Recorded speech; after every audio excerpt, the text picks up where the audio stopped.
रवि, देखिए सुबह से ही हम आपसे जानकारी ले रहे हैं कि किस तरह से हालात जो है अंडर कंट्रोल में लिए जा रहे हैं। अभी की अगर बात करें रवि, जो तस्वीर हम देख पा रहे हैं उसमें देख सकते हैं कि बुलडोजर कार्रवाई शुरू हो चुकी है। रवि,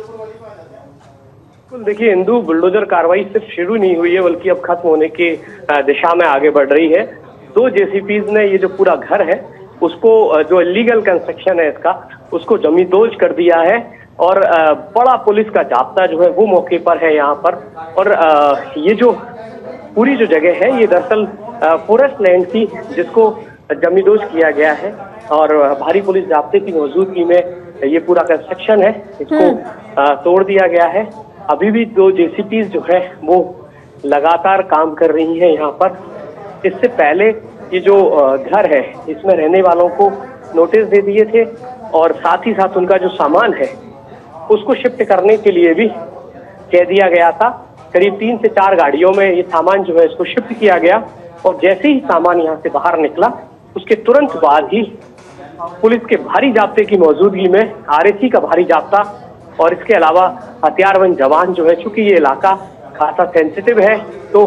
चारों तरफ जो घर है उनमें भी पुलिस के जवान जो है उन्होंने मोर्चा संभाला ताकि कोई भी व्यवधान जो है इस कार्रवाई में ना हो। और इसके बाद में ये जो घर है, आरोपी पक्ष का जो घर है, जो उनका आश्रय स्थल है, उसको तोड़ दिया गया है। बड़ी तादाद में पुलिस का जाब्ता यहाँ मौके पर मौजूद है और ये जो कार्रवाई है फिलहाल अंजाम दी जा रही है। जी रवि, आपसे ये भी जानकारी जरा लेना चाहेंगे कि क्या लग रहा है कितनी देर में ये जो निर्माण है पूरा का पूरा ध्वस्त हो जाएगा, कितना और समय लगेगा इसके अंदर? बिल्कुल, देखिए इंदु, करीब आधे घंटे का समय जो है वो और मानकर चलिए जब ये पूरा इलीगल कंस्ट्रक्शन जो है फिर से जमींदोज हो जाएगा और ये पूरी जो जगह है जो वन विभाग की लैंड है इस पर वन विभाग अपना कब्जा भी ले लेगा और इसके आसपास की जो जगह है जो इलीगल अगर है तो उन पर भी, उनको भी नोटिस दिए जाएंगे और उन पर भी कार्रवाई होगी। लेकिन सबसे पहले कार्रवाई जो है आरोपी पक्ष के जो घर है उस पर अमल में लाई गई है और इससे एक बड़ा मैसेज जो है वो भी जाएगा कि किस तरीके से जो इस तरह की घटनाओं को अंजाम देने वाले हैं उनको लेकर प्रशासन और पुलिस जो है वो पूरी तरीके से सख्त है और ऐसी इस तरह की कार्रवाइयां यही संदेश दे रही हैं कि अगर कोई भी इस तरह की घटनाओं को अंजाम देता है तो उसके खिलाफ कड़ी कार्रवाई पुलिस और प्रशासन अमल में लाएगा। जी बिल्कुल, देख पा रहे हैं कि किस तरह से यहाँ पे देखिए इस अवैध निर्माण को ध्वस्त किया जा रहा है। रवि, अगर उदयपुर शहर की बात करें तो उदयपुर शहर के अंदर जाब्ता भी पुलिस का तैनात है, इंटरनेट सेवाओं को भी बाधित यहाँ पर किया गया है, उसको लेकर भी आपसे जानकारी जरा लेना चाहेंगे, कब तक ये सेवा बाधित रहेगी? इसके अलावा शहर की आबोहवा फिलहाल क्या कहती है? बिल्कुल, देखिए अगर शहर की आबोहवा की बात करें तो स्थिति पूरी तरीके से अंडर कंट्रोल है और बड़ी तादाद में जो अलग अलग इलाके हैं शहर के, जो संवेदनशील इलाके हैं, वहां पर पुलिस के जवानों ने मोर्चा संभाला हुआ है। इंटरनेट सेवाएं जो है वो सस्पेंड कर दी गई हैं और करीब 10 बजे, आज शाम को 10 बजे तक जो है, रात को 10 बजे तक ये इंटरनेट सेवाएं बाधित रहेंगी और इसके बाद में फिर से रिव्यू किया जाएगा और जो कमेटी है वो रिव्यू करने के बाद इस दिशा में अपनी सिफारिशें देगी कि किस तरीके से जो इंटरनेट सस्पेंशन है इसको आगे बरकरार रखा जाए या फिर इसमें छूट दी जाए। तो ये जो तमाम चीजें हैं ये फिलहाल जब शाम को 10 बजे तक का इंटरनेट सस्पेंशन का जो ऑर्डर है उसके बाद ये डिसीजन रिव्यू करके लिया जाएगा। लेकिन फिलहाल की स्थिति की अगर बात करें तो एक तरफ जो पीड़ित और जो घायल छात्र है उसका इलाज जो है वो किया जा रहा है। सुपर स्पेशलिटी के 3 जो डॉक्टर्स हैं वो यहाँ पहुंचे और उन्होंने इलाज को और जो है थोड़ा प्रोफेशनली उसको आगे बढ़ाया है कि किस तरीके से जो डैमेज ऑर्गन्स हैं बालक के उनको बेहतर किया जा सके, सही किया जा सके ताकि वो जल्द से जल्द उसका स्वास्थ्य जो है वो रिवाइव हो। तो इस बात को लेकर जो डॉक्टर्स हैं उनकी टीम काम कर रही है दूसरी तरफ पुलिस और प्रशासन जो है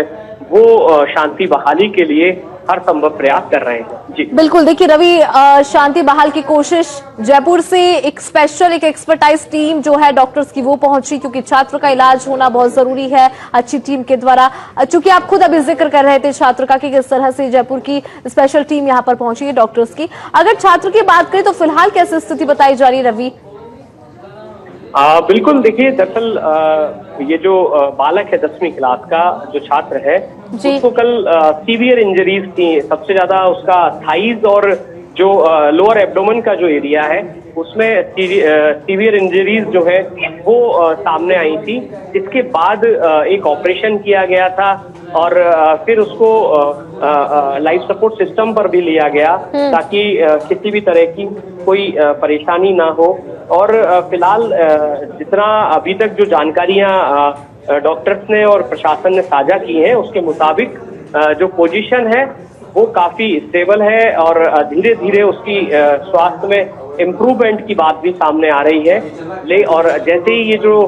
3 डॉक्टर्स की टीम पहुंची, जिनमें एक नेफ्रोलॉजिस्ट है, सीनियर नेफ्रोलॉजिस्ट, और बाकी के 2 और जो एक्सपर्ट सर्जन हैं, उनकी टीम ने भी अपनी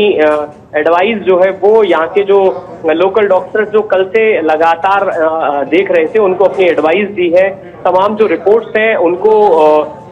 देखा है और उसके बाद में किस तरीके से और बेटर इलाज संभव हो सके, लाइन ऑफ ट्रीटमेंट जो है वो बेटर तरीके का डिसाइड हो सके, इस बात को लेकर भी जो सुपर स्पेशलिटी के जो डॉक्टर्स हैं जो जयपुर से पहुंचे यहाँ पर, उन्होंने अपनी एडवाइस दी है। जी बिल्कुल रवि, और देखिए खुद मुख्यमंत्री की बात करें, भजनलाल शर्मा यही कहते हैं कि ऐसे आरोपियों को बख्शा नहीं जाएगा। जो उग्रवादी है, जो शहर की आबो हवा खराब करने की कोशिश करते हैं, जो उग्रवादी है, जो चाहते हैं कि शहर की आबो हवा खराब हो, उनके ऊपर कार्रवाई होगी। यानी कि जीरो टॉलरेंस की जो नीति है वो अपनाई जाएगी और शायद यही नीति उदयपुर शहर के अंदर भी नजर आ रही है, जो कि मुख्यमंत्री भजनलाल शर्मा हमेशा कहते हुए नजर आते हैं और उसी के तहत इस बुलडोजर कार्रवाई को अंजाम दिया जा रहा है। रवि बिल्कुल, देखिए जीरो टॉलरेंस किसी भी तरह की आपात स्थिति से निपटने के लिए बेहद जरूरी है। एक गुड गवर्नेंस के लिए, जो कि राज्य सरकार की सबसे पहली प्राथमिकता है, गुड गवर्नेंस देना लोगों को, और उस गुड गवर्नेंस में जीरो टॉलरेंस बेहद जरूरी है, चाहे वो किसी भी सेक्टर में हो, क्राइम का सेक्टर हो या फिर और जो दूसरे सेक्टर्स हैं। जीरो टॉलरेंस रहना ही चाहिए। किसी भी तरह की कोई भी गलत और अवांछनीय और अनलॉफुल जो एक्टिविटीज हैं उनको किसी भी तरीके से स्वीकार नहीं किया जा सकता। कोई भी गवर्नमेंट हो वो इस तरह की चीजों को स्वीकार नहीं कर सकती अगर अच्छा प्रशासन चलाना है तो। और यही वजह है कि भजनलाल सरकार ने भी एक मैसेज दिया है इस तरह की कार्रवाई से कि जो भी इस तरह की एक्टिविटीज में इन्वॉल्व होगा, जो कानून से परे जाकर किसी भी तरह की एक्टिविटी करेगा, उसके खिलाफ कड़ी कार्रवाई जरूर अमल में लाई जाएगी। और हो सकता है कि एक्शन जो है उसको लीगली अंजाम देने के लिए थोड़ा इंतजार करना पड़े, लेकिन वो एक्शन जरूर लिया जाएगा। और ये आज जो उदयपुर में ये जो कार्रवाई हुई है और जो अभी चल रही है, जो कुछ मिनटों में खत्म हो जाएगी, इस कार्रवाई का जो इंटेंशन है, इस कार्रवाई का जो मैसेज है, वो भी कमोवेश यही है कि इस तरह की अवांछनीय जो वारदातें हैं वो स्वीकार नहीं की जा सकती।